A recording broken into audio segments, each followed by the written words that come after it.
Hey, Mike, how's it going? Good, Frank. What's new? Same old, same old. It's been a good week. How about yourself? Yeah, good. How was your turkey day? Oh, it was good. Yeah, Yeah. you eat a lot of turkey? Yeah, it was nice. Got to spend some time with the family. Went and saw my folks, and my sister just had a baby not too long ago, so I got to see her really? third baby. Yeah, my right on. little nephew. 3 kids, huh? 3 kids. Wow. Yep. All right. So that was cool. Nice. But yeah, it was nice. You know, How kind old's of the turn baby? off. 10 months now. Oh, just, 10 months. Actually, just like 10 months, I think yesterday or today. Oh, yeah. First Christmas coming up, Yeah, huh? yeah. Wow. First Christmas. Damn. Yeah, so exciting time in the family. Yeah, right on. How about yourself? Yeah, it was nice. Went over to Karen's sister's house, and my parents came, so I had the whole family. I didn't have to go back and forth. Nice. It's very nice. The universe is on my side. It's only looking out for me, by the way. The hell with everybody else. That's how I tell the story. Right. That's it's it. all about me, people. So, what are we thinking about diving into tonight? Well, let's not think. Let's just dive. Okay. Because if we think, we won't dive. That's true. Don't think too much. What's a good starting point this evening? Kind of Well, think. let's kind of keep going off of where we left off last week to some degree, which we always do. Okay. About really bringing into the understanding and how I come to understand it and how you come to understand it. And I'm never going to fully understand it, but the idea of moving towards something and getting the world you want to see. And we really pressed upon last week about the imagination, how that's king in a sense. So, and let's break down the fundamentals and see where we go from there, how to do that. But in order to paint a new world that we want to see, individually and collectively, we literally have to close our eyes to the canvas in which we're looking at. All right? So it's almost like if I had a canvas or I didn't have another canvas, so there isn't another world. But what I could do is I could primer over the painting that I no longer want and start over again with a new canvas. I don't need to get a new canvas or destroy the canvas because you really can't. Anything that exists will always exist and forever will exist. So you can't get rid of it. So it's not about getting rid of the old world. It's about moving in and stepping into a new world. And the only way you can do that is by closing your eyes to the canvas and the world you're looking at and go into the great imagination and see what it is you want to see. Place it out there, but immerse yourself in the feeling. The feeling is then the storyline that leads us back to it. And then when we open our eyes, focus on the individual processes in the moment, so the impulse is coming back. So the imagination is picturing the outcome, the goal, if you will. But if you stand all day long thinking about the goal, you'll never get there. You can't, because we don't know how to get there. So we close our eyes to the world and create the imagination and the feeling that manifests off of it. Because the world we're living in, we imagined. It didn't happen to us. We imagined it. We imagined hell on earth and heaven on earth. Which one now that we experience both hell on earth and heaven on earth. And what is hell on earth? Hell on earth is trying to figure out what you have to do to get somewhere. Heaven on earth is allowing it to come to you. But you have to be alert and conscious and present. It's the only way you can do it. So if I'm present, I see it come to me. If I'm not, it becomes hell. Let's tie that into so what is Frank referring to when he's talking about this canvas, when he's talking about this feeling? It is your subconscious mind. That's what we're talking about, is making an impression on your subconscious mind. Because day in, day out, what you focus on, what you think, and what you actively say to yourself. Like any given moment, I could never afford that, or I'll never have that because, or these limiting comments that we make to ourselves on a daily basis. That is actually internally programming yourself, keeping you on that same canvas, keeping you limited, very limited. And what the words that we talk to ourselves day in, day out, that is what Frank is talking about when he says the imagination we have created. We don't know that we are actively programming ourselves into discomfort and into a reality that if we knew there was more out there, we would take advantage of it. We feel very limited and stuck. And because we feel limited and stuck, we maintain a limited and stuck reality. Yeah. And so no new opportunities open up to us in this reality. It's like watching the same movie over and over and trying to get a and different wondering result. what's happening or why. Yeah, it's literally the definition of insanity. We are living. And the thing is, you can insanity. watch a movie multiple times and pick up different things, which could offset the boredom. But what we're talking about here, we've played this movie so many times, I can mimic the characters in it. And I'm talking about me. So what do? Well, I have to turn the channel, so to speak, close my eyes to the world in which I'm in, and go back and imagine. But it doesn't mean you turn the TV off, so to speak, in the movie you're watching. You just start to see it different. You start to create a new one. And from that, a whole new world can open up. We've seen it. It's already being done. For me personally, I began to intellectually understand it from like a thinking mind perspective. I was like, okay, I am thinking these thoughts day in, day out, and I'm experiencing that. And so clearly this makes sense. And so I understood that intellectually. And I was like, okay. Which allowed me to then go deeper. Yeah. Because you won't experience what Frank and I are talking about from the thinking mind. We want you to get out of the thinking mind. But the thinking mind can... You can understand kind of what's going on. So I used it as like a stepping stone, if you will. You can, but eventually... you have to let go of the thinking mind. That's what we're discussing. Yeah, the thinking mind or the intellectual mind is your prison. It's the program. It's the prison. It's the program. So you have to step out of it in order to experience it. Just like the diving board is the platform in which you dive, but you have to leave the diving board in order to make it into the water. So you have to let go of your intellectual mind in order to go into anything, you know. And even like people like Einstein had made this phrase. I said this here time and time again on here, but one of his famous quotes is, imagination is greater than knowledge. Now, knowledge will be in the field of intellect. But imagination, a 6-year-old has, and you wouldn't necessarily call it a 6-year-old intellectual, but their imagination allows them to get through the day running through the woods and everything else. And they fought, but there's not much interference in their imagination. Although we think their imagination is limited, it isn't. When it becomes limited is when we start teaching them intellect. Well, one cannot do that. But we've lived in a great world right now. Like, you can watch horrible things happening on the news, and they do happen. I'm not saying they don't.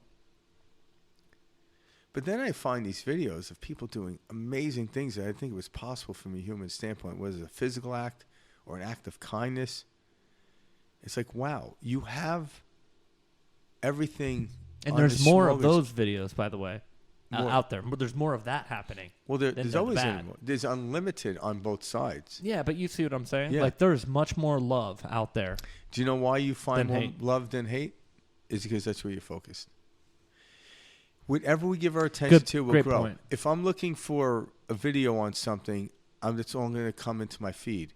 People call it algorithm. This is the universal algorithm. If you ask for something, algorithm. So it's like people like get freaked out. Like they mention something in their house and a device. I don't want to say it because I have one on the counter sitting over there. It begins with an A. Rhymes with Rexa. It rhymes with Rexa. Yeah. And so when you mention something around, next thing you know, you go on your Facebook or some other feed, and all of a sudden you may get an ad or something come up based on what you said. And it freaks some people out. I'm like, that's synchronicity, right? That just freaked me out. But we're actually understanding technology through the algorithm, and it's a mere fractal of what the universe does. But in the past... we are a living algorithm. Well, the universe is the algorithm. Yeah. We are actually experiencing the algorithm. And how do we create the algorithm? Through our imagination. So imagination would be... impress on the imagination. Yes, that's it. So when we actually start thinking about something and generate a feeling, and then when you come back and you open your eyes, come into the world in which we're in, and you act as if you've already had it, experienced it, you'll see it starting to come. Just like every time I make plans to go on vacation, once I purchase the airline tickets, reserve the room, rent the car, I'm already there, but I'm still here. But I'm there. It's no doubt I'm going to make it. Unless another strain of COVID comes. I'm still going to go anyway. I don't care. Yeah, I'll put a mask on my whole head just to get to Hawaii or whatever. But nothing's going to stop me. Yep. But if I don't make the reservations and I don't do it, and I've done this before where I'm like, oh, I'm not sure. Let me sit back. Let's not make the reservation yet. I'm not there. In order to be there, in order to make the reservations, I already had to be there. And that solidifies it. So in the imagination, you're making the reservations. You're picking out the swatches for your brand new house. You're picking out the employees or for your new business. You're seeing them already there. Then when you open your eyes, you're actually making the physical attribute into it. The impulse will tell you what to do. So if it's a vacation, the impulse, you go on to Airbnb or whatever where you want to stay, use that. You put it. I love where you're going with that because our whole experience is driven by our focus of our imagination. So what we're experiencing when we come home every day and we feel like this dull pain and this anxiety about bills to pay and all that, and we wake up and we experience that, our subconscious all day long has soaked in those feelings. Mm-hmm. So to experience something great is foolish to think. So simply by just changing the program, now before you go to bed and you're laying there in bed and you're right there before you drift off to sleep, your theta state. Yeah. And you're sitting there feeling as if you have already achieved, accomplished, have what your goal is, whether that's a monetary goal, a professional goal, a romantic goal, a goal with your child, your family member, friend, you name it. What does that feel like? And picture it. And this can be with your mother, your father, your brother, whoever, your significant other. See them how you want to be. Picture you sitting down at dinner and them being proud of you, them being cheering you on for all of your success, whatever it may be. And what does that feel like? How good that would feel. Allow yourself to drift in that and know. And that's the planting of the seed. And you drift off to sleep. And I promise you, day in, day out of doing this, give it a couple days and watch and see how different your days are when you're not focused on a negative energy prior to you falling asleep. Yeah, so as Mike said, that image is planting the seed. And everyone knows if you plant a seed, you must continue to water it. So the day-to-day focus on the present moment is the watering can to your seed. If you don't, you're going to walk away and not water it. Let's preface this. The watering is not constantly thinking about it. It's not thinking, oh, I still don't have this yet. No, because that's like digging the seed up. Constantly thinking about it is checking to see if the seed sprouted. Well, yeah, when a farmer plants a seed, they don't think go, about it. oh, I need to go out and make sure they're growing. No, they know. He knows it's going to sprout. And they know virtually the gestation period. They may not know how many ears of corn may come out of that one thing, but there's a variance because the intelligence is already in the seed. So the seed is our imagination. That intelligence goes way beyond any higher intellect, even beyond Einstein's mind. And Einstein knew this. That's source. It is. And so our imagination is source, but then we want to experience it through the physical world in which we could see through all our five senses, Yeah. And there's a variance within the five senses, certain frequency hearing. We can hear between certain frequencies in humans, color, taste, all these things. But in order to actually change it up, we have to step out of that three-dimensional, one-of-time world and go in deep and close our eyes. So like Mike mentioned earlier about a good suggestive time to do this is right before you go to bed. It only takes a couple minutes. Because right when you're going to bed, whether you understand this or not, right as you're falling asleep, you're like, oh, fuck, I hope I don't run into someone at work today. You're in that theta state. This is your most close contact with your subconscious. So you're creating the movie for tomorrow as you're falling asleep. Exactly. But you're doing it unconsciously. Now, if you're conscious about it, you wouldn't say that. You would say, as you get into that theta state, a couple of breaths in, whether you use meditation music, it's a form of meditation. And you get into that really subdued place where you're You're consciously aware that you're alive, you're here. But now you start telling yourself, and there are really good guided meditation. So you can speak to yourself, tell yourself the story, or you can listen to someone that's placing what we call positive affirmations, and it works just the same. But the thing is, if someone's saying it like, you're a fabulous person, you're a wonderful person, and you're like, yeah, I don't really buy into that shit. That's where it doesn't work. That's why the feeling is what Frank and I are talking about. It's not the words, it's not the affirmations, how you feel about the words, how you feel about the affirmations is what we're talking about. Because I could say I'm wealthy, I'm wealthy, I'm wealthy, I'm wealthy, but if I don't feel I'm wealthy, I could say it all day long. I might as well speaking a foreign language to my own subconscious. The subconscious doesn't know what the word wealthy means. It knows what I feel. And if I want to be wealthy, I must feel wealthy. And what does that mean? Well, feeling wealthy doesn't have a numbered value onto it.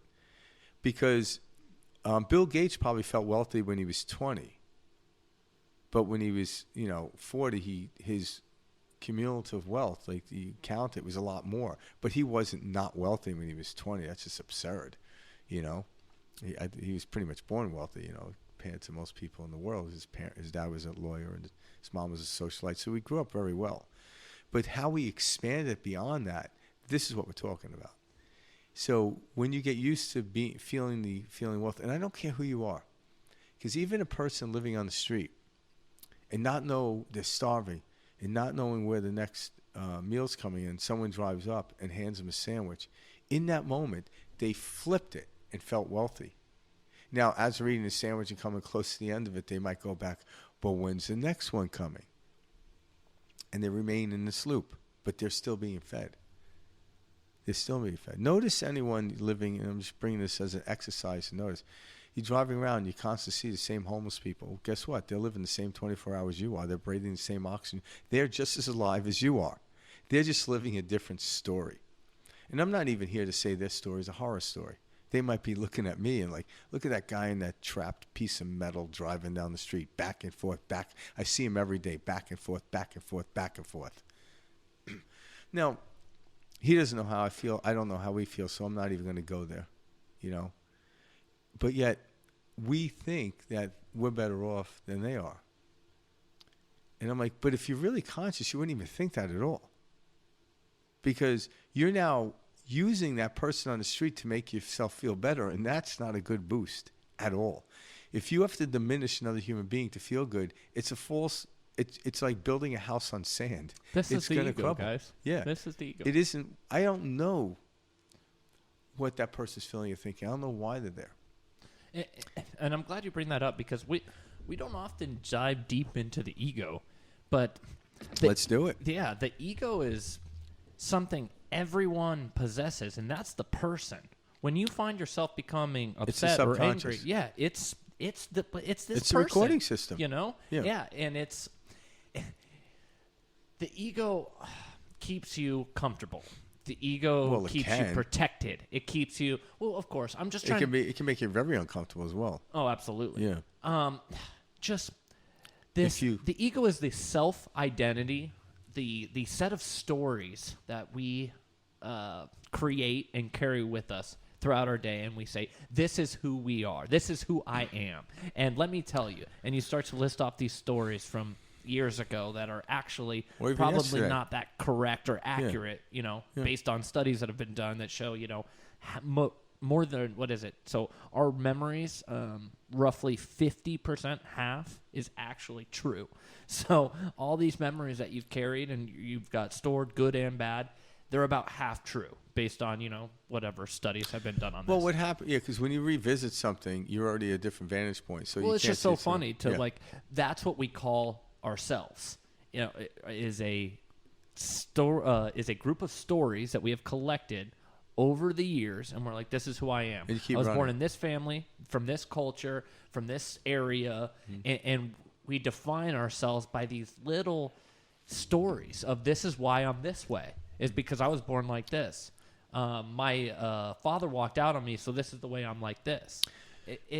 They're all stories. None of this is actually who you are. Yeah, and if my story doesn't match up with your story, we have a problem. Oh, we can't be friends. No. That's it. Yeah. We're too different, Yeah. You're a Republican, I'm a Democrat. I can't be your friend. You know, That's true. but you see what I'm saying? Yeah. Like that, we create nutty, yeah. like, oh my goodness, like what you are. You're a Republican. Well, you're also a mother. You're also a sister. Yeah, but you're what, also. But what the thing is hold I'll on. go through your alter egos, Yeah, guys. but what is a Republican? That's it. There's And what is nothing. it- what It's a is a set of Democrat? stories. Well, I believe this. Yeah. Oh, this is what I believe. Like A most set of people that stories. are Republican and Democrat can't even define where the word actually came from. When I look at them, even like I talked about the other day, I was talking to someone about conservatism, liberalism, and like you know isms, right? And they're like, well, yeah, like which one are you? I'm like, I'm both. And they looked at me like, what? And I've mentioned this before on this podcast. I'm like, the word liberal comes from the word liberate, to liberate. Every human being on the planet, even Elon Musk wants to liberate from where he was. He actually wants to liberate from the earth and liberate into Mars. A millionaire wants to liberate to a billionaire. Nothing wrong with that. It's the natural course of expansion. We all came here to expand. In order to expand, it's called liberate. But if you don't understand the conservation of laws, which is where the word conservative enters in, you can't liberate. I need conservative principles and laws that have always been here to liberate out of the place in which I'm in. I constantly want to do it. So if you're trying to, it's like trying to drive a car without wheels, and somehow you divided the chassis from the wheels. And it's like, well, you got to choose one. I'm like, well, it's not a useful item if I have to choose one or the other. But conservatism and principles are two sides of polarities. But those polarities support each other. That's what they do. They're not in opposition. They're on opposite sides. Just like my friend is on the opposite side of the seesaw. But this is what makes the ride happen. If we were both sitting on the same side, there's nothing going on. It's more so because we identify with that. So we why? say, because we think these stories are us. They become your ego, your identity. And so we attach to it and we go, wait, you don't have my conservative beliefs? You are separate from me. We don't see eye to eye. That's an issue. That's a problem. See how limiting of an idea that is? That doesn't feel good. Again, because what the ego does, it records records everything you do throughout your life. Because I watched a movie, and I imagine there are people like this. It was a TV show. It was kind of corny and cheesy. I forgot the name of it. But there was this woman who used to be an ex-detective. And she had these memory, visual, heightened sense. So, in other words, if a crime was created, she can walk through it. And if she was involved at the time, she can walk through something and then take herself back to it. And she can know how many forks were on the counter where she wasn't focused on. When people walk into a restaurant, the first thing they're probably focused on what table they're sitting at. Mm-hmm. But our subconscious is recording everything for how many human beings on there, even the colors of their eyes. But if we don't need that information right away, we don't pull it to the forefront. So we're literally walking around with a camera crew and an audio crew recording everything. That's what our subconscious is. But all we do is we try to rerun the videotape and compare it to the moment in which we're working, and that never happened yet. And this is where we get in trouble. I am heading into the unknown. I don't need my recording. I don't need to watch another movie before I'm watching the new movie. I just watch the movie. Heading into the unknown. And guess what? There are variants of things you'll understand, because when you're conscious, you see the whereabout. So I understand what red is. I don't need to relearn that. My subconscious already knows that. So that has a purpose. It's not like get rid of the subconscious. But I don't try to create the world through my subconscious and another subconscious. That is the redundancy of life, and that's the Groundhog's Day, and that's the problem we run into. So we fight for it. And then what we do is we pick something out there to fight for. And it's so much easier to fight with a human being than a table. Because a table ain't going to fight back. I try breaking it. It breaks now. I got to clean the goddamn thing up. When I break a table, it doesn't have the audacity to clean itself up. I have to clean it up. So I'm not going to break the table. I'm going to go after another human being and try to chew them down. And I realized, why am I doing this? This isn't... If I actually go into a human being and actually add them into my category of friends, I own the earth. Because if I was friends with everyone and I wanted to build a business, I have clients.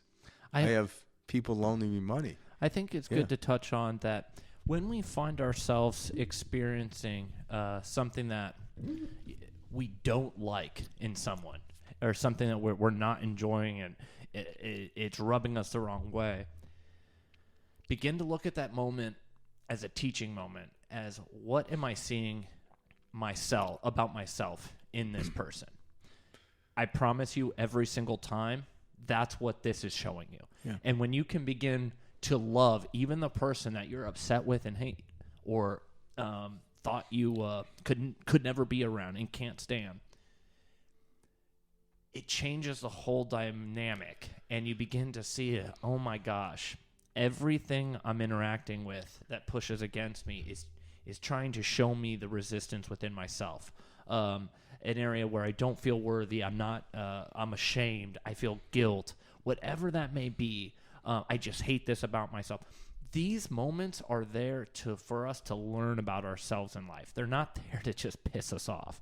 And anytime you feel a sensation that is that annoyance or disgust or whatever, it does not feel good, that's your body telling you something.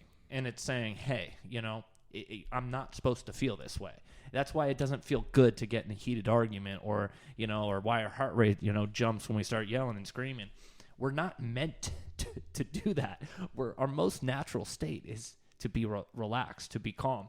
And so as you run into these experiences and you begin to learn from them and go within and say, what am I seeing in myself in this person?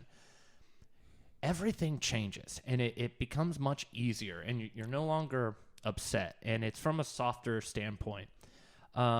This is also how you lay the groundwork to see what you want to see in others. Let's take an easy example, like your family, okay? Everybody has like the mom, the dad, the brother, the sister, somebody that, they just don't get you, right? Or you wish they were a certain way, or you wish that they would see you this way. In reality, you haven't seen yourself in that way, or you are still looking for that within yourself. And so you're searching for it through them, a certain experience. So begin to lay the groundwork differently. Begin to say to myself, begin to see yourself in the position of whatever it may be, them being proud of you, them sticking up for you, them being happy with you, excited to see you when you come over. Picture that and what that would feel like, and rest in that and watch it come into fruition, because it will. You're looking at the situation saying, I wish they would be different. I just wish they would see me like this. And you're staying stuck in that program, and that's why you keep experiencing that when you see them. So let go and say, oh, this picture, this is how I want to see that situation. This is how that situation would feel. And hold on to that. And if you feel yourself go back to tugging or, to stressing yourself out, or, picturing it in a negative way, I wish they'd be that, let go and do it again and say, I picture it as if it's how you want it to be, and what that would feel like, and hold on to that. And I promise you, with every bone in my body, it will come into fruition. Yeah, but notice you have to drop the picture.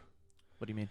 In other words, if you're waiting for your parents or your sister to praise you, you're lost.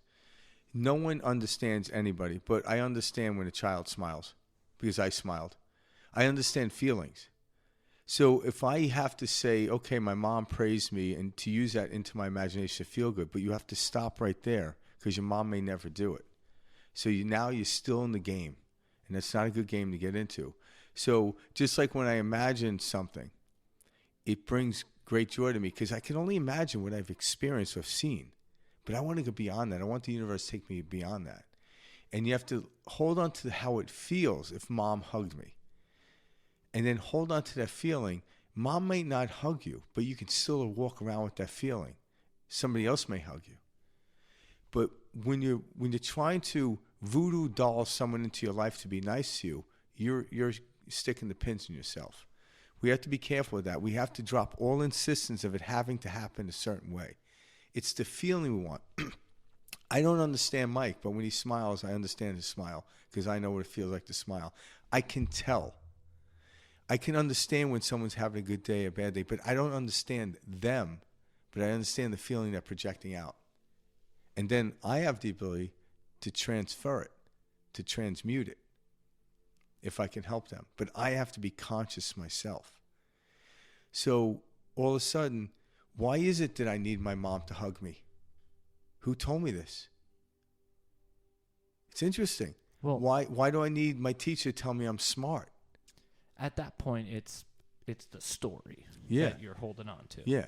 So we have to be careful because we don't want to overlap back into this either, because I don't need anyone to tell me I'm smart and intelligent. I already am. I'm a different degree of smart and intelligent than an Einstein, than Mike, but I don't need to compare myself because I can't compare myself to Einstein, nor can he compare himself to me, nor can I compare myself to Mike or the 5-year-old. So when we take that out, all of a sudden I don't need mom to hug me, but she may.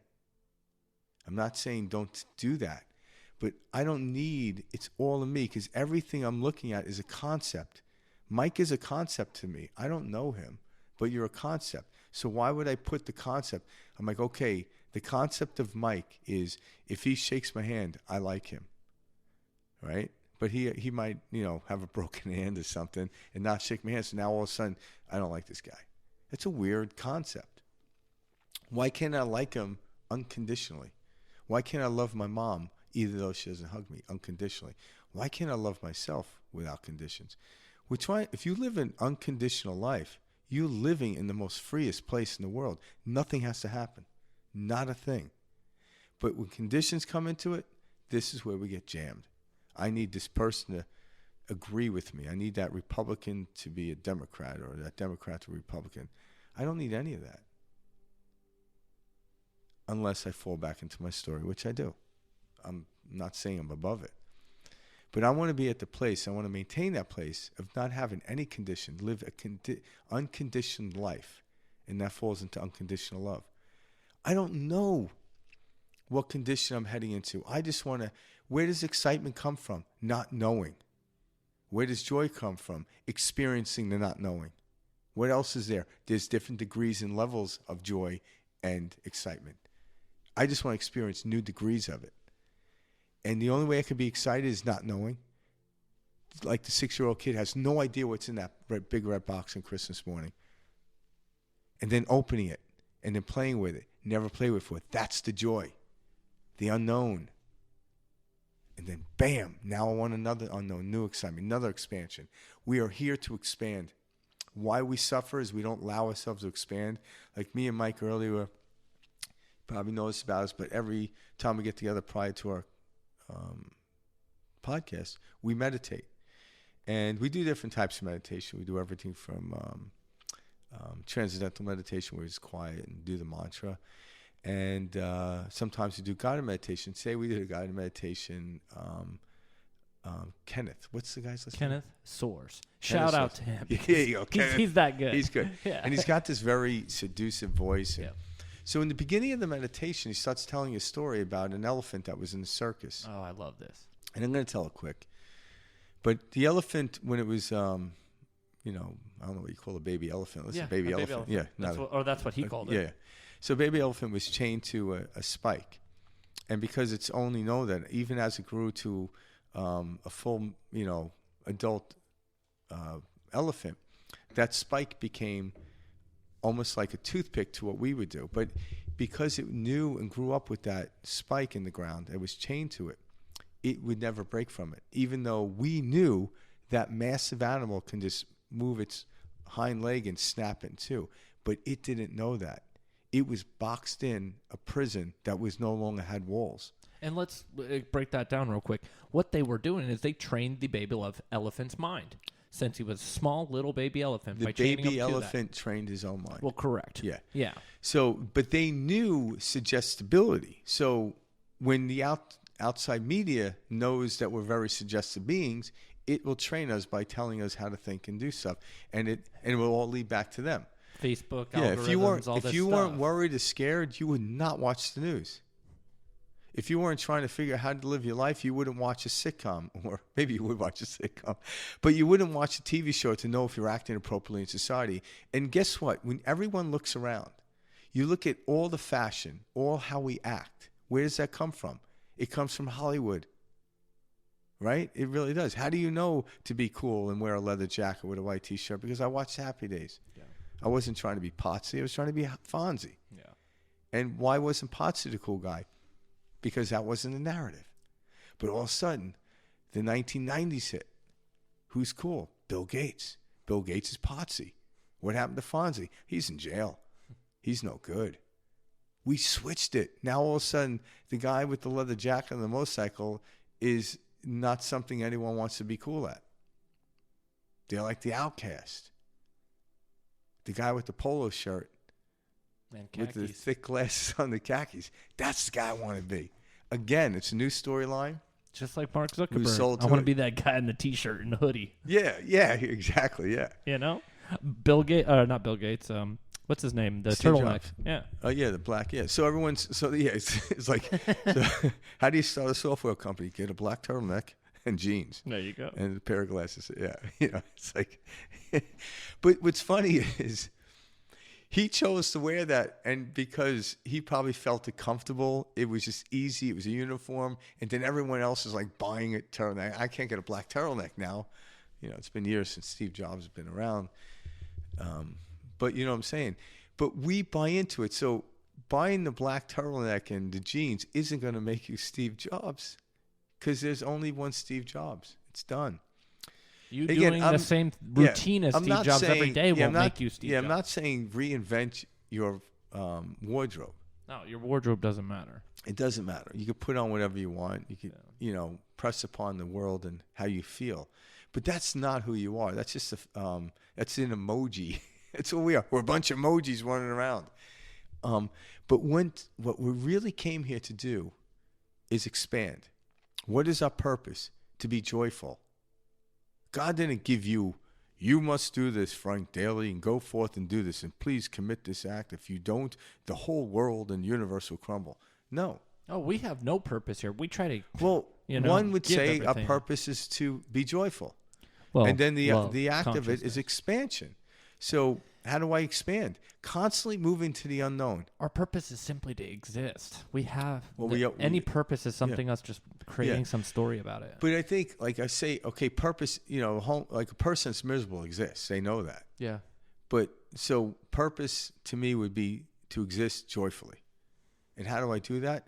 By stepping into the unknown, because what precedes joyful is excitement. And once I experience and dive into excitement, I'm in a joyful place. And I keep doing that over and over and over. How many movies can I make? It's infinite. Just like there might seem to be a limitation in the world that we live in. Like I mentioned it before, there's 26 letters in the alphabet. There's 12 notes in music. Will we ever run out of stories to tell in books and novels? No. Will I ever run out of music to play? No. But there's an infinite amount of notes, but I'll never run out of music.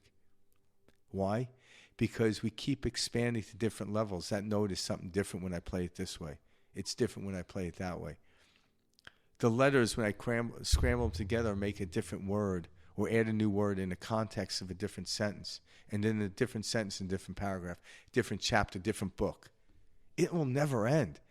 So stop thinking it's going to end and try to, and everyone's trying to hoard their stuff. Oh my God, I'm running out. I grab all the letters and put them here. I'm like, no, it's ridiculous. Step forth into the unknown. Excitement is what leads us there. But know this, the universe has got you back. But if you don't think the universe got you back, do not step off that, because you can't. Your ego won't let you jump. It won't.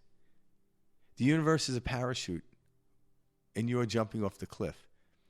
But if you don't believe you have a parachute, guess what you're not going to do, unless you want to end it. But the universe is your parachute. You're the one you have to pull the ripcord, though. If you don't pull the ripcord, you have to do the work. You have to do, and where is the work? The work is in every conscious moment you can be conscious. And when I fall out of conscious, which I do all day long, I just pops him back in, and I kind of make humor of it. I don't get really upset. I'm like, you're not gonna believe what I did. Like what? Like yeah, sit down Stuck for in the this one. Like holy shit. And all of a sudden I'm laughing, and the people around me, they're like start laughing, like, and they're not laughing at what I'm saying. They're laughing the fact that I'm laughing about that thing I just told. And I'm like, it's funny. Come on. It's funny. And the reason they laugh long was because I wasn't talking about somebody else's horror show. I was talking about mine.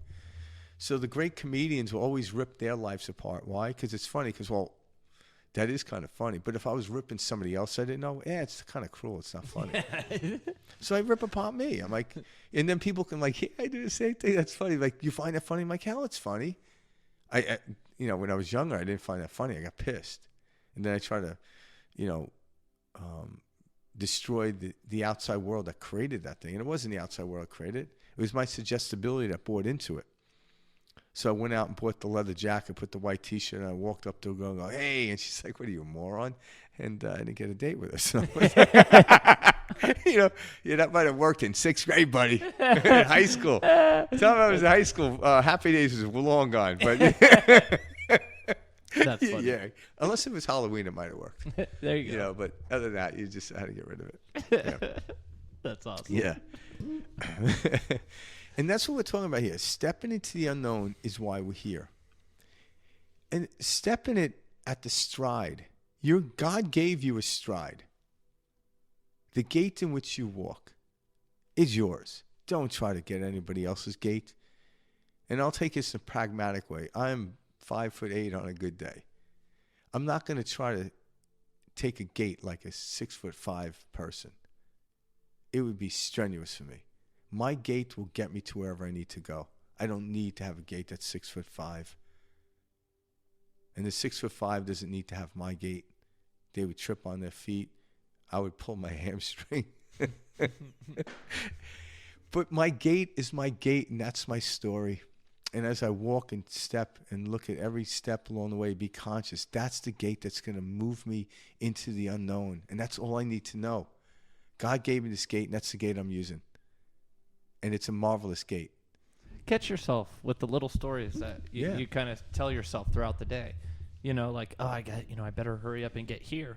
Otherwise, this might happen, Like one of the things I started to implement personally, just to, like what Frank and I are talking about, is everything we're experiencing, we're assigning a meaning to it, and we're giving it a story. Everything's recording, and our mind is threading it together into a linear way for us to, I guess, experience it, okay? So our mind is categorizing all these experiences and putting our mental impression on it and stitching this story together and saying, this is reality. So how we soak in information, if you will. This is a reality. Yeah. There's multiple. Absolutely. Oh, yeah. Just like we go to a gallery, how many paintings are there? That's it. Yeah. And so you can allow your subconscious to soak in these stories, okay? That's why affirmations exist, okay? That's why, they have these, positive, if you will, affirmations. I am strong. I am abundant. You're trying to program yourself, consistently with a story, okay? And so, like, what I do personally when I get up, when I'm taking a shower, I will picture myself. I'll be telling myself, like, I picture the fear, the anger, the anxiety, the stress, the stories washing away. And I tell myself that. And I'm like, I can feel, and that story in itself sinks into my subconscious. And I say to myself, this day will flow for me effortlessly and easily. And I will experience, that peace. And I watch myself flow throughout the day after that, simply because each day in, day out, I have been telling myself this. And then you begin to experience that. And it flows, and you no longer have these bottlenecks at work, and things start to flow as they should. They're not stacking up or you don't perceive working against you. Yeah, you no longer perceive as a bottleneck. But how you are perceiving things is how you are experiencing them. And so, like, when you tell yourself these stories, they sink into your subconscious. That's why affirmations will work. That's why these stories will work. That's why we tell ourselves they create songs or stories when we're trying to practice for school to remember things, is our subconscious soaks it in when it's got something to attach to, something to thread, you know? But what we're really attaching to is the feeling or the meaning of it. Oh, I'm just telling you what soaks in. Yeah. You know? And that's so what Mike explained it is his daily routine in the morning goes across the board, and John the Baptist brought this to us. It's called a baptismal. That was a baptismal. You actually washed away all the sins of man by dunking in the water. There's some correlation to water in life, because life is water. Everyone knows if they, Elon Musk is, wanting to go to Mars. If there is no water or water in there is no life. So what we understand in the physical world, the first sign of life is water, because the molecular structure on it can contain oxygen, obviously water, and has it. So H2O. We need to have all those things in there. So there is a correlation with water and washing away the ultimate sin. That's where baptismal came from. So that is And when I get out of that shower, it's with full faith and knowing. And just don't slip on the tile or crack your head. But it is with that full faith and knowing. Yeah. And one other thing, and I'll throw this in there, is I'm very grateful, because gratitude, I also have experienced this immense the gratitude brings out the feelings that we want to experience. And so I'm very grateful that I have the opportunity to have a warm shower. Guys, we live like kings today. We don't have to worry about food. We have shelter. We have running hot water and sewage to use a bathroom. You tell that to people from 200 years ago. Oh my. Yeah. Even a homeless person lives better than some king in the 5th century. 100%. Yeah. And that's the truth. And so everything is relative. And so to think that we aren't successful or anything like that just because you don't have a 25,000 square foot mansion, come on. Yeah, but get real. That's not wealth. Now let's step out of this. Let's check this out. Why does somebody that lives in a 15,000 square foot mansion grabs a tent and a backpack and goes into the middle of the woods? It's the unknown. The end goal isn't to live in a mansion, but by all means do it. Experience it.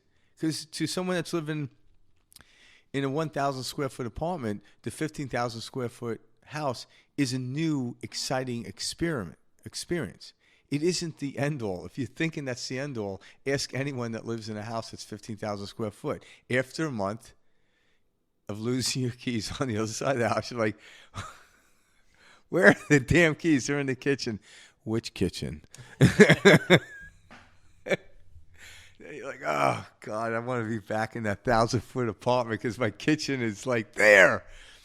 Again, it's the unknown we're looking for, not a bigger house. But in the unknown, a bigger house may show. More money will show in this physical world. And then you're going to get to the point where, even like Elon Musk, we know this. Is like, I don't know how many, I don't follow him too closely, but it's the essence of what we're talking about. He got rid of all of his house that he had. And someone told me he purchased one of these, like... tiny houses? I don't know if it's a tiny house. But they're retractable. Oh, the boxable houses? Yeah, the collapsible sweet. houses. Yeah, they're called boxable. Yeah, so boxable. His boxable is probably pretty big, but nonetheless.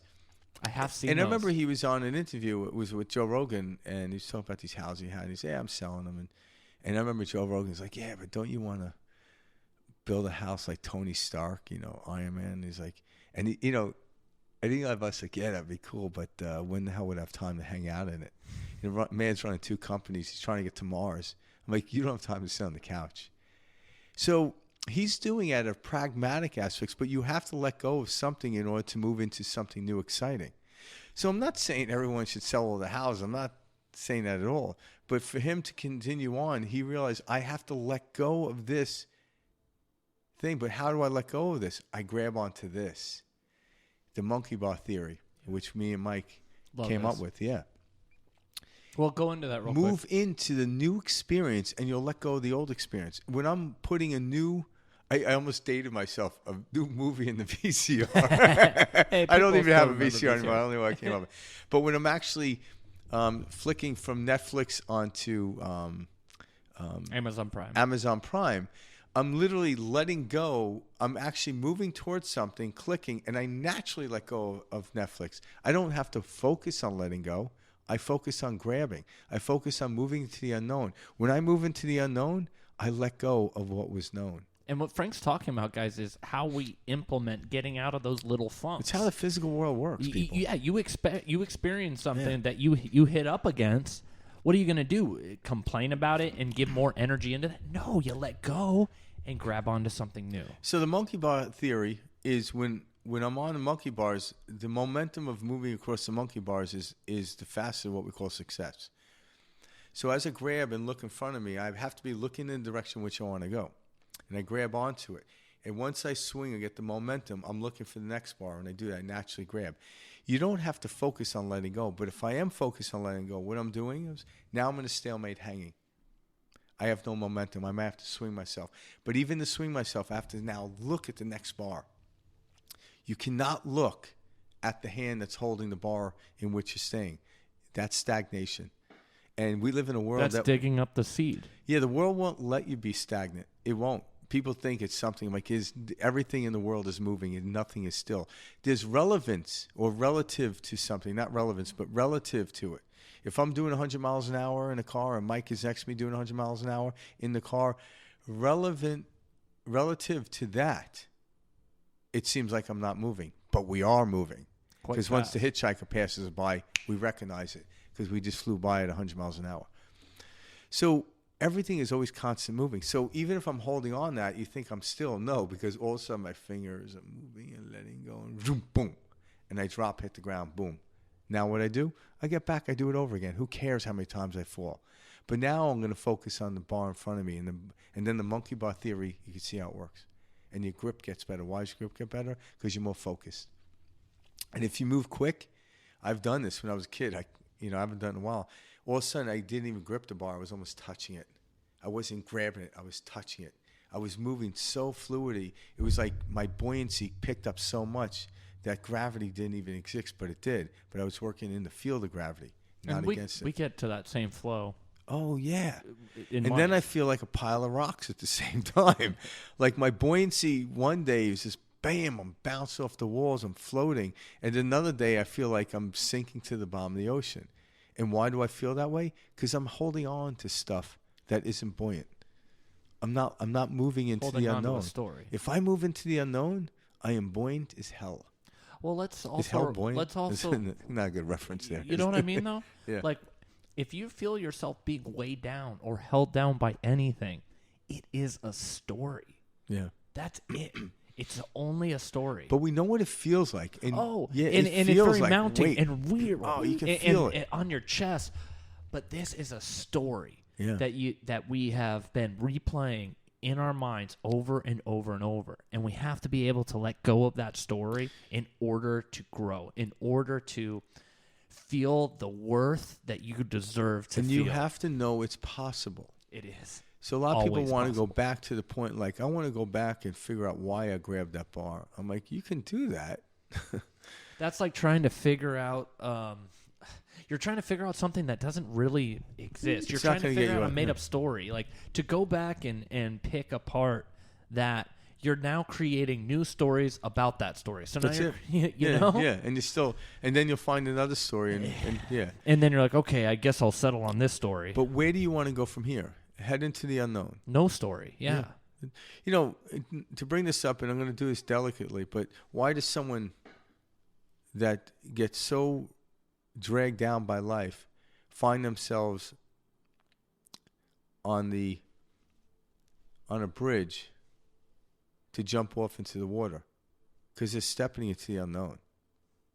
But what they're doing is they're leaving all the experience that they could have had behind. But their experience at that point in their mind was so treacherous, they'd rather just step into the unknown. That's what suicide is. But we don't need to off ourselves. We just need to become conscious. So consciousness is almost like suicide to the unconscious. But yet, you still recognize this is who I really am. How could I do that? Is that what you mean? Yeah, and actually, I don't know if this is true or not, but scientists say that, like, and they study people that jumped, and they had to, right the second they jumped, they regretted it. Oh, really? Yeah. I don't know how the hell they came up with that, but they regret it all the time. Because it's a natural instinct for the human existence to stay alive. Well, I was going to say, we have such a fight to live. Yeah, but once you do it, you overcome. You're such, when you go to jump, in that moment, you realize you shouldn't do it. But there's going to be a part of you that still lives on the energy field. We are eternal beings. So that's why suicide to me is ridiculous. It's not necessary. You have to come to understand these concepts. You wouldn't even consider suicide. It wouldn't even come across your mind. But it really is. In that case, those persons step into the unknown, because the known is a horror movie for them. So they literally step into the unknown. The unknown is why we came here. But if you trust the universe, you trust the creator of the universe, that put the algorithms far better than any human being ever put together. So the algorithm of Google is a mere fractal of what the universe has in store. We don't even know what it has. We can Google anything with our imaginations the and experience. The algorithm we're using on our iPhone are like archaic.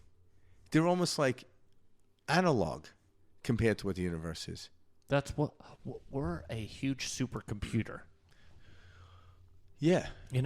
Like, that's like a good example of what this instrument is. We're attached to a human. So like. Oh yeah. We're not the computer. Yeah, we're not that. No, yeah, we're the awareness to what this experience, this third dimension, this world of Caesar. We are a computer. So think about like a cell phone. A cell phone's a computer. But how much, like on my cell phone, I think I can only store. I got like because I'll never use any. I have like 64 gigabytes on my phone, and I don't even come anywhere near it. Yeah. But where the real power comes from is what we call the World Wide Web, or the cloud. So we are a supercomputer. We're a computer, but the cloud is the universe. I don't need to store the information, because if I'm stepping into the unknown, I don't need to store it. So when I Google something, or use any app that searches for information, I get it, and I don't need to now save that file on my phone, because if I forget it, I'll just Google it again. That's what we're talking about. That's the unknown. I'm stepping to the unknown. But when I start storing things, all of a sudden my phone, I have to get a bigger phone and got to carry that around. It costs me more money and this and that. All these negative things come along with it. And guess what?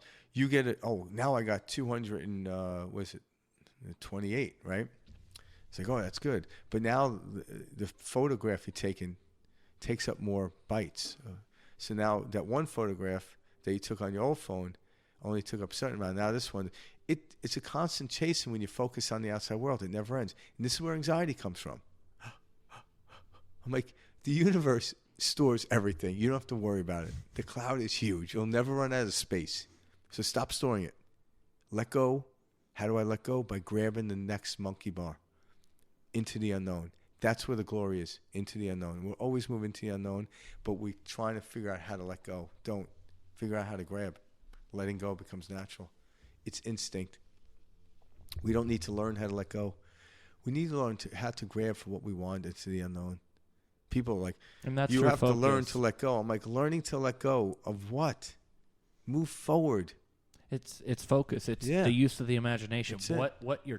What this instrument is. Yeah, it's a brilliant instrument if it's used properly. But if I use my cell phone to hammer in a nail, my phone broke. What happened here? Hey, just trying to drive this nail into. Trying to put a picture up on the wall, and the guy's like, "What? Like, were you watching a video on how to do it?" Like, what do you mean? Dude, really? Let me explain what this phone's about. The guy would probably still sell me another phone. I'll be back a week later. To be honest, we kind of act that ridiculously with this instrument. We use a cell phone like we use a hammer. Well, and like that's how we're using ourselves. Yeah, we're saying we have to do this, very limited. And it's we are limiting ourselves. It'd be like using a cell phone for a paperweight. It won't harm the phone. It's like, what are you doing? It's a new paperweight. Like, you realize what that is. What that can do. It's a paperweight. If the wind blows, this won't go anywhere. That paperweight's going to hold down. I'm like, it can be used as a paperweight. You know, but that's not really what it is. Let's show you what this can do. So what That's me what and Mike Frank- is saying, stop being paperweights and be what you really are.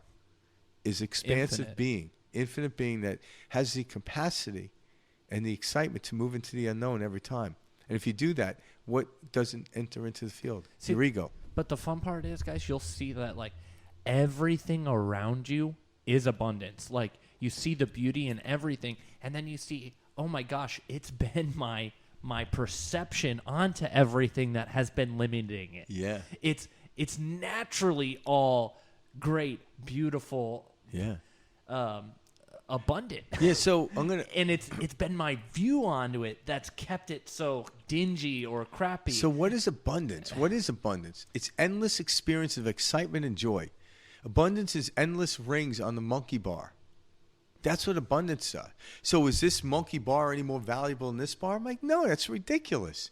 How many rings have you swung on the monkey bar? Oh, my God, you're very wealthy. I'm like, well, yeah, but I started over here, and the first bar I grabbed, like, the first bar was the same as the second bar. You spend $1 million was no different than when you spent $5 as a kid at the candy store. Abundance is $5 like get you a lot of candy abundance. back in my day.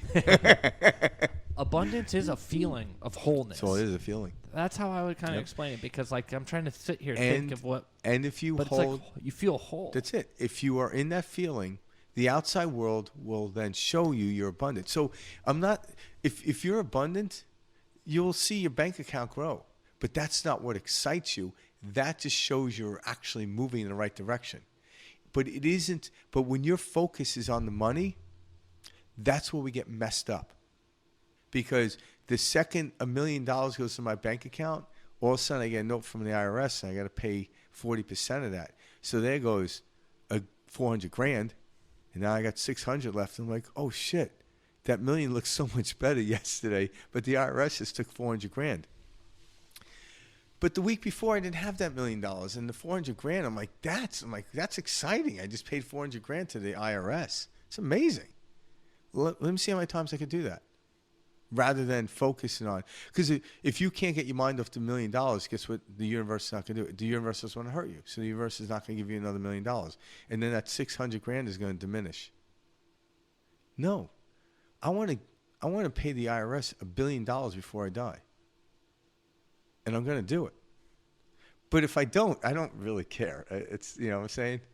I got offshore accounts. but that's it. Yeah. It really It's is. the feeling. It's not. But if you focus on the tangible thing, the goal, you're missing the point. Because that's the details. The details don't matter. No, it's like just, the details are the story. yeah. The details are the this is what the mind's saying about it, and this is how we would talk. What did it feel like? We were taught to focus on the outside world. Like, oh, that person's successful. I'm like, how do you know? Well, look what they have. I'm like, oh, that's how you define success. Now, I'm not saying they're not. But you define it because of the outwardly things. Why they're successful is what they have inside, is a knowing. And that's why the outwardly things showed up. So if you really want to become successful, don't steal from a man. Ask them what they have inside. You could steal all his gold shillings. But remember, he produced those gold shillings from nothing. What decade are we going to now? Now we're going back to the medieval times. I just said shillings. I want to sound intellectual. I was gonna say we're going way back, dude. We're we're in the Oh, I'm sorry. Bitcoins, cryptocurrency. Yeah, seriously, Yeah, Bitcoin. Oh gosh. No, I still don't know. I was talking about Karen, like, you know, it's Christmas time.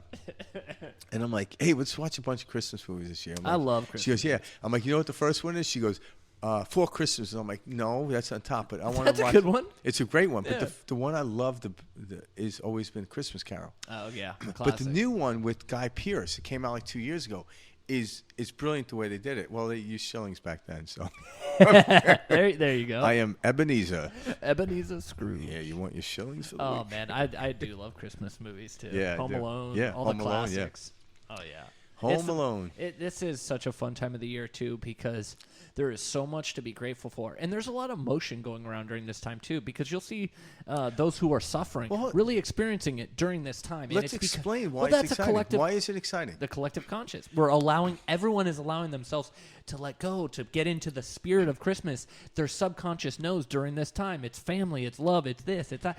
We have been programmed to, everything around us. This is why it's exciting. We're writing a list of what we want, and we're giving it to this person no one's ever seen. We call him Santa. You see him in the mall with a bottle of booze in his hand. But this man is going to come when you're sleeping, when you're not conscious. And then when you wake up, it's there. That's why it's exciting. We're literally replaying how the universe works for us. We're getting stuff without deserving, but inheritance. We don't have to work for that gift on Christmas morning. It's given to us. That's what the universe is trying to tell us.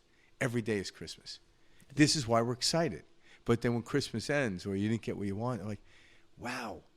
I'm like, this is the story we're telling. You know, we called it Santa. We put him in a red suit because of Coca-Cola. Well, we created a story. Yeah, we created a narrative around it. But why are we telling the story? Why do we keep telling the story? We want to keep lying to our children? Hell no, but we want to tell the real story. What is the real story? You inherit what you ask for. It's given. And when you're given a bike, you go for a ride. The doing is the riding the bike. But there was nothing to do to get the bike. The craftsman who built the bike was willing to build a bike, and that's why it's a brilliant bike. I don't want to get on a bike that someone was forced to build. It's going to fall apart when I go down the hill. Everything that is was willing, so the doing was an act onto themselves as the part. That was their gait. That was their walking. They enjoy it. So let's look at what Frank just said, right? His description of this experience of Christmas. How much love was in that statement, and how good that felt to say and talk about.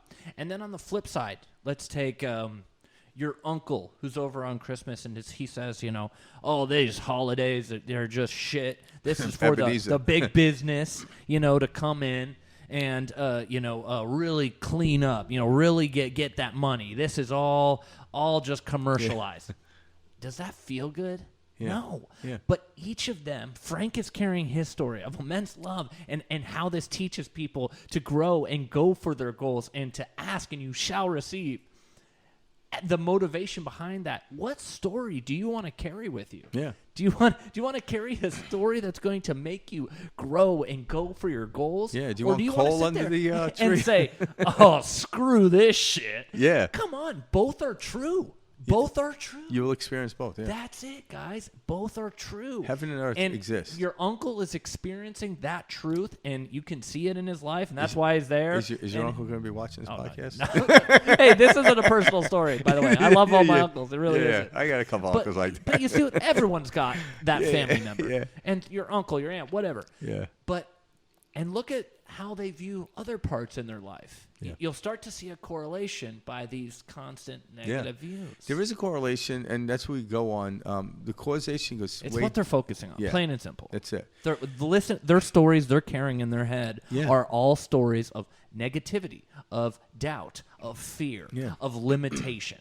And so they only experience limitation. Yeah. And, hey, it's a funny thing you brought. So you look at what is the story of Christmas Carol? Right, it was Ebenezer being pulled by these different ghosts. Christmas past, future, etc. Yeah, and present. And when he finally came through it, he was laid out in the present moment. And when you're focused and present, you can't help to be in love. You can't. Even the most miserable people, when they're present, they're in a state of love. Consciousness is love. Yes. Love is consciousness. Yeah. Yeah. It's the same. Yep. That's it. It's this silence. It's this wholeness. Yeah. That's it. Yeah. And that's what, and the thing is, you can only feel miserable if you experience love. Because you wouldn't know, if the only thing the world had to offer was misery, you wouldn't fight against love it. Is, yeah. You would, I remember once someone said this, I think it was Eckhart Tolle. He goes, if the only color we knew was blue, we wouldn't know what blue was. We need contrast. So it lasts us. So if everything was blue, there would be no color. because we wouldn't know how to identify it. Just like a fish doesn't know what water is. It's all it sees. It doesn't know the contrast. Every once in a while it sees an oxygen bubble. See, that's the gift of the human being, is being able to have the contrast. Because, for example, like a dog is conscious. You know what I mean? And a dog, they're totally always conscious, you know? And so that's why you kind of... I love that experience of an animal. But you see where I'm going? Yeah, it is. And what's interesting is, like, I don't know enough because I never studied animals. I hear of different people, like, you know, they're not aware or they don't have imagination. Then I heard someone say even an ant has an imagination. It's just not as great as ours. Imagination, I feel like, is different from consciousness. Well, in order to... consciousness is awareness. Yeah. So an ant has to be aware. And I believe that. Yeah. But I don't think an ant can imagine and create that anthill. Yeah, but I don't think I can either. But do you see what I'm saying? Like, I don't think a dog does. Like, well, I guess. But as I'm saying is, I really don't know. I'm not here to argue. Yeah. My point is, I don't know. I'm not a dog, and I keep out of that. Like when a dog's tail is wagging and jumping around, you can tell it's happy. Yeah. And therefore, that's my connection to dog is happiness. I just feel like the immense gift of being a human is being able to control the focus of the imagination to experience. And we're in the best game that could ever possibly. You can't control it. It's an awful game. It's hell. Yeah. That's what heaven and hell is. This is not a place you go to after death. You know, it's what you're experiencing. The kingdom of God is within you. Yeah, that's what not without you. Yeah, you need to be. If you focus, what is it? It's of the world, not in the world. Yeah, exactly. Right? So you're actually the experience of the world. So when I paint a painting or play a piece of music. And once I strum my guitar and stop playing, it echoes out into the world and becomes manifested. And then I'm like, oh, do I want to keep going or do I want to change the chord structure? But before I strummed it, the music was already in my head. I couldn't do it otherwise. But then I'm starting to play, and then it all comes out. I'm like, ooh, I like that. Let's keep going. Let's add something to it. And when I get into a blissful moment, everything I do sounds great. To me. Maybe not to everyone else, but once I start second guessing or comparing my singing to Bob Dylan, I'm like, yeah, he sings that better than I do. If I'm trying to sing one of his songs, but why would I do that? Because Bob Dylan doesn't try to compare himself to the last time he's played that song either.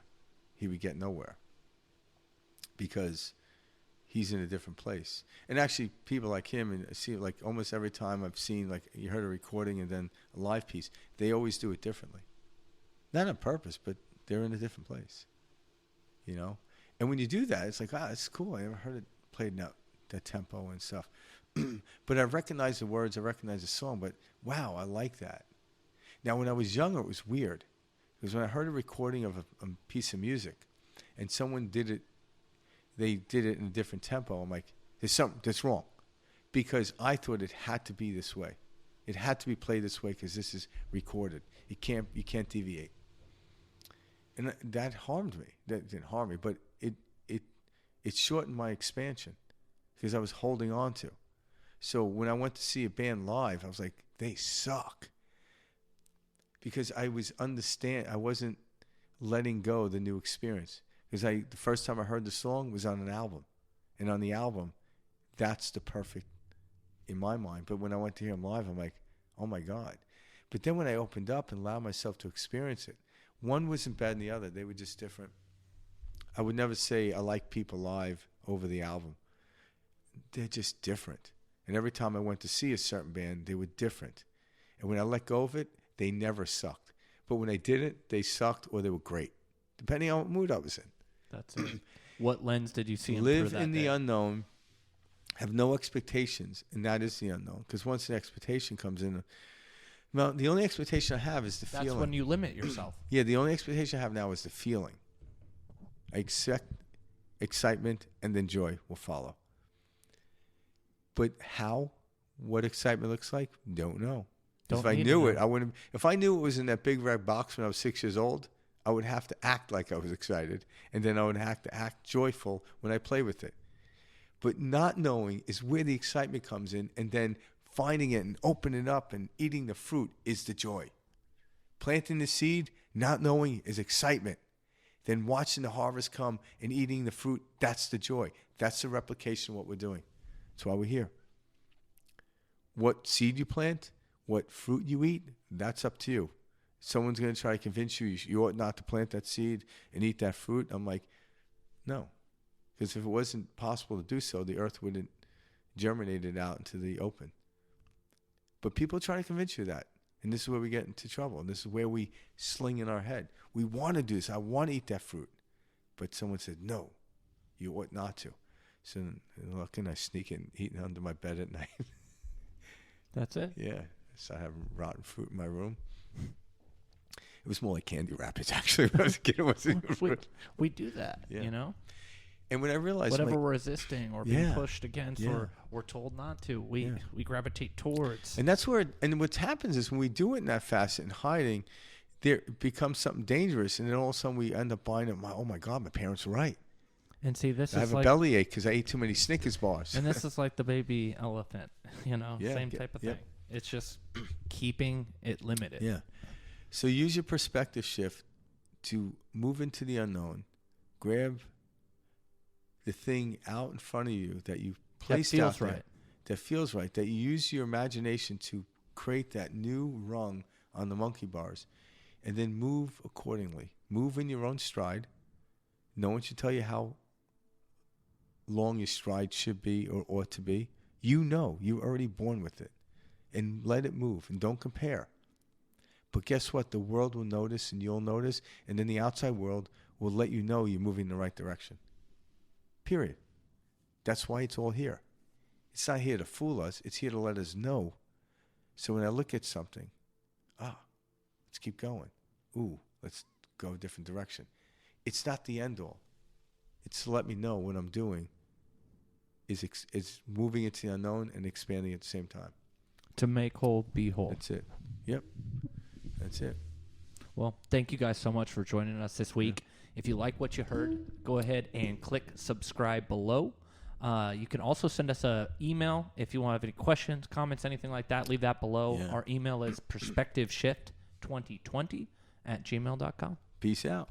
Thanks, and guys. if you didn't like what you heard, imagine you did. Hey, it's all a story, right?